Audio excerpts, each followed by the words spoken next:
This right here is the Coleco Telstar. You will see in the back there is the variations here.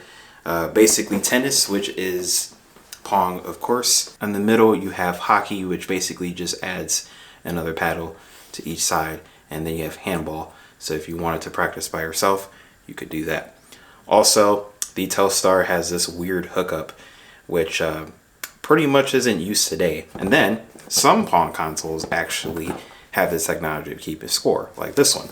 Not all of them did. Some of them did have a slider that you had to adjust manually because they didn't keep score. And then you have the 3 difficulty levels on the side right here.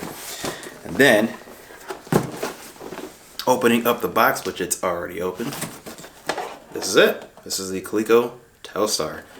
And I mean, this thing is just huge. But that's kind of what you wanted for a Pong console like this, because back then you kind of had to huddle up with your girlfriend, boyfriend, whatever, and get a little jazzy on the knobs, you know.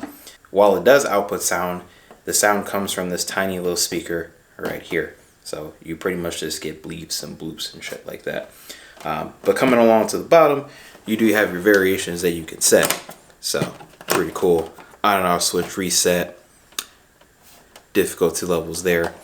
And you had 2 ways of getting this thing powered up. Right here is your optional adapter that you can use. Finding an adapter for this thing isn't exactly easy, and if you do find one, expect to pay top dollar.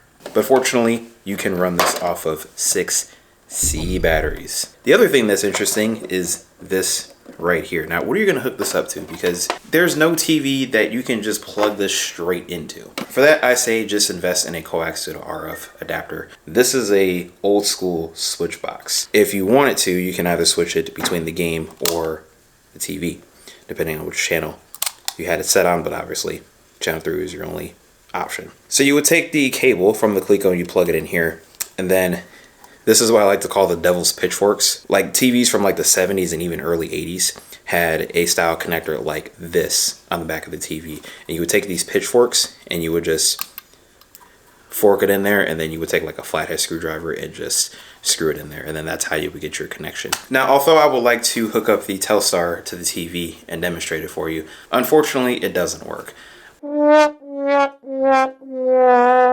With Pong consoles this old, particularly 50 years old, I mean, that's to be expected, you know. Fortunately, you can actually find one of these pretty cheap nowadays online for about 30 bucks, maybe cheaper than that, and you'll find a lot of them that works.